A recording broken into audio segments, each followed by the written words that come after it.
Assalamualaikum warahmatullahi wabarakatuh. Perkenalkan, nama saya Rian Firmansyah. Saya berasal dari Fakultas Usuluddin dan Humaniora.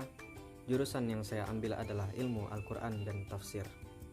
Di sini saya akan menjelaskan tentang kesalahan penggunaan kata baku yang tidak sesuai dengan ejaan di puebi maupun kata serapan. Kemudian saya juga akan menjelaskan tentang 3 jenis paragraf berdasarkan sisi kontennya. Gambar pertama adalah kesalahan penulisan dari kata waroeng. Waroeng harusnya ditulis dengan kata warung. Selanjutnya adalah kesalahan pada kata dijual.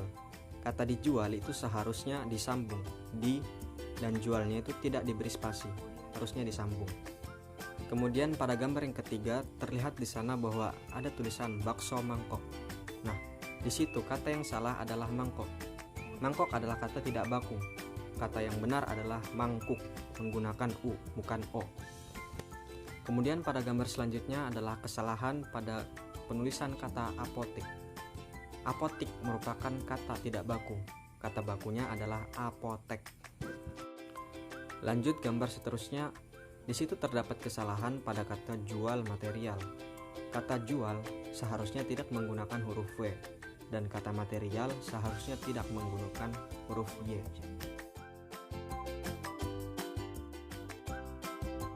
Kemudian lanjut kepada kesalahan penulisan kata serapan.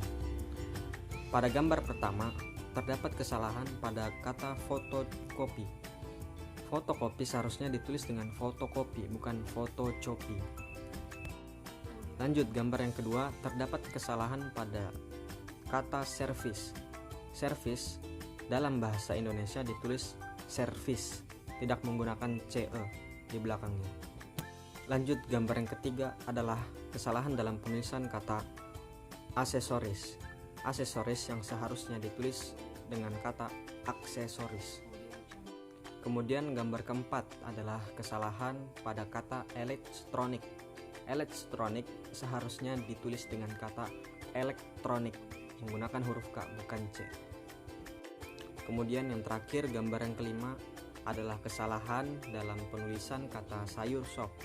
Sayur sop seharusnya bukan ditulis dengan sayur soap, melainkan sayur sup, sayur sup.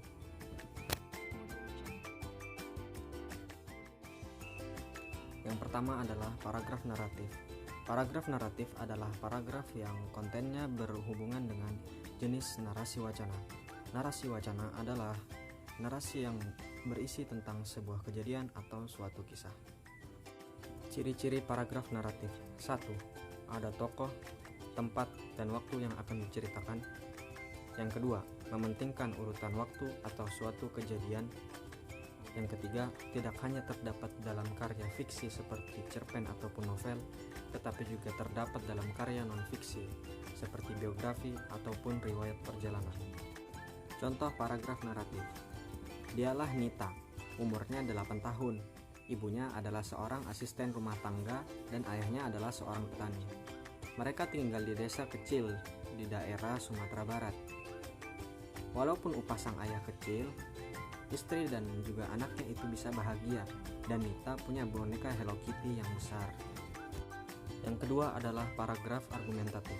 Paragraf argumentatif adalah paragraf yang kontennya berhubungan dengan jenis wacana argumentasi. Wacana argumentasi sendiri adalah wacana yang mencakup tentang suatu pendirian, gagasan, dalil, hujah, ataupun pendapat seseorang terhadap sesuatu. Ciri-ciri paragraf argumentatif. 1. Berisikan pendapat penulis tentang suatu fenomena. 2. Pendapat disertai alasan logis dan fakta. 3. Memiliki data faktual yang mendukung pendapat penulis. 4.